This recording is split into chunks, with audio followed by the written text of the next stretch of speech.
Blind Spot by Bascom Jones, Jr., originally published in Galaxy Science Fiction, February 1955.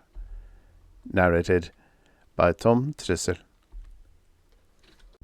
Johnny Stark, Director of the Department of Interplanetary Relations for Mars's Settlement 1, reread the final paragraph of the note which he had found on his desk upon returning from lunch earlier in the day. His eye flicked rapidly over the moistly smeared Martian scrawl, ignoring the bitterness directed at him in the first paragraphs. He was vaguely troubled by the last sentences, but he hadn't been able to pin the feeling down. Our civilization predates that of Earth's by millions of years. We are an advanced, peaceful race.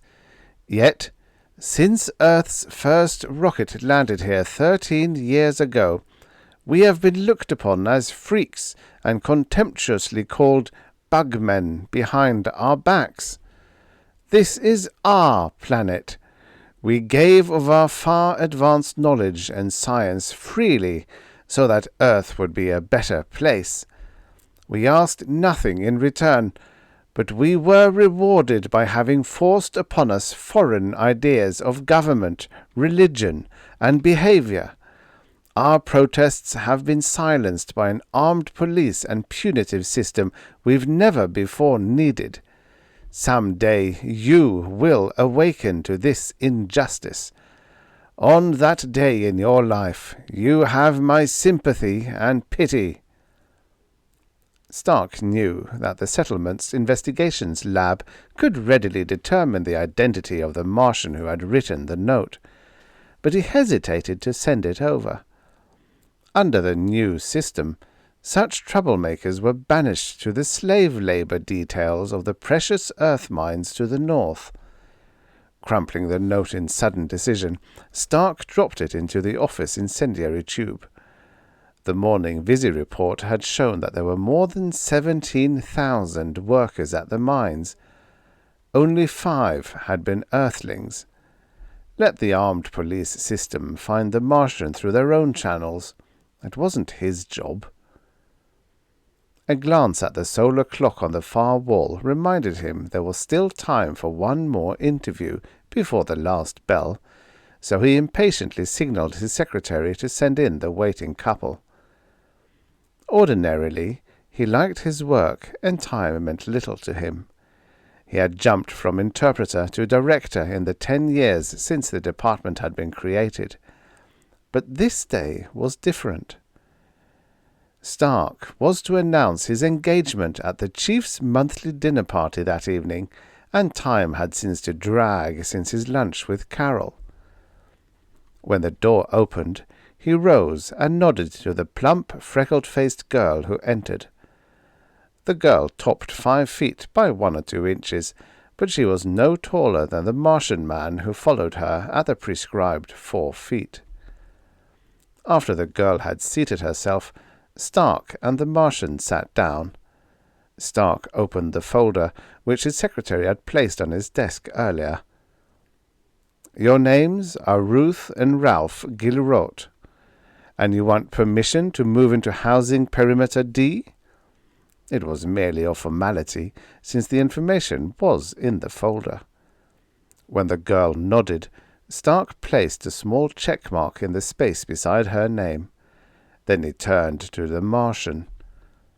The large, single red eye set deep in the Martian's smooth green forehead above the 2 brown ones blinked twice before he answered. He spoke deliberately. As is required of all Martians under the new system, I have taken the name of one of the early Earthlings to write and pronounce. The large red eye blinked again. My wife would like to move into housing perimeter D. By regulation, I respect her wish. Stark placed a check mark by the Martian's name. He wiped the smudge of ink off his hand and said, You both know, of course, that perimeter D is reserved for couples who have intermarried and are about to have offspring. The girl and the Martian nodded, and the girl passed Stark a medical report. Stark looked over the report and then made a notation on a small pink slip. He said, "This permit certifies that you are eligible to move from perimeter E to housing perimeter D. It also certifies that your husband has no record as a troublemaker." Stark looked at the girl. "You understand that you may visit your friends in perimeter E, but, by law, they will not be allowed to enter perimeter D to visit you. And, of course, the new law clearly states that neither of you may visit Earthlings in housing perimeters A, B, or C." The girl looked down at her hands. Her voice was almost inaudible. "My husband and I are familiar with the advantages and disadvantages listed under the section pertaining to intermarriage in the new law, Mr. Stark. Thank you." Stark rose as they left. For a brief moment he thought he had detected a sense of rebellion in their attitude, but that was not possible. The new law provided equality for all, and his department had been created to iron out relations between the two races, accepting complaints originated by troublemakers for the purpose of weakening the new system. In such cases, investigations had stepped in, and the Martian or Earthling troublemaker had been sent to the rare earth mines. The reddish light filtering in through the quartz and lead wall of his office showed that it was almost time for the last bell. On the streets below, shoppers were streaming out of the stores on their way to the various housing perimeters. Earthlings were climbing into the speedy little jet cars for the short trip to the recently modernized inner perimeters. Martians were waiting for the slower autobuses. The traffic problem had been solved, under the new system, by restricting the use of the Martian-built jet cars to persons living in the inner perimeters. As Stark watched, a black jet car impatiently hurtled out of the line of traffic, bowled through a crowd of Martians waiting for an autobus, and skidded to a stop at the curb in front of the building. A tall girl got out. The red evening glow reflecting from her golden hair made her breathing globe almost amber. Male Martians and Earthlings alike turned to stare in appreciation as she pushed her way through the crowd to the building's compressor lock. Carol was that kind of girl. Almost at the exact moment that Carol opened the door into Starks's office, the yellow visi-screen of the vocal box upon Starks's desk flashed on brilliantly, and the chief's booming voice filled the office. The light from the screen picked up the highlights on the furniture and gave a sallow, greenish cast to Stark's features. Carol stepped back into the doorway to stay out of range of the two-way unit. "Stark!" The automatic tuner on the box corrected to bring the chief's image in wire-sharp focus. "Yes, sir?" "About the dinner tonight. Just checking to make sure you're planning to be there. We want a full turnout. An inspection team has come up from Earth, and we have 2 visiting dignitaries from Venus." Stark nodded and waited for the chief to say something else, but the visi-screen blanked out. Carol said, "That was Dad, wasn't it?" Stark felt very depressed suddenly. "Haven't you told him yet?" "No. He's been tied up with those inspectors all afternoon, and you know how Dad is, Johnny. There's a right and a wrong time to tell him things. Right now, he's only interested in hearing about Earth." "But we're supposed to announce our engagement tonight at the dinner." He shook his head. "We can't go on forever with just a few stolen moments here and there, eating an occasional lunch or third meal together in little out-of-the-way places." Carol laughed, the youthful swell of her breasts against the soft spun-glass material of her blouse. "Don't worry so, Johnny. I'm a big girl now. This is my 18th birthday. Dad's bark is much worse than his bite. I'll tell him about us on the way home." She moved closer to him until he could feel the warmth of her body. He could see the warm, damp indentation where her breathing globe had rested against her shoulders and chest. She asked teasingly, "What did you get me for my birthday, Johnny? Something real nice?"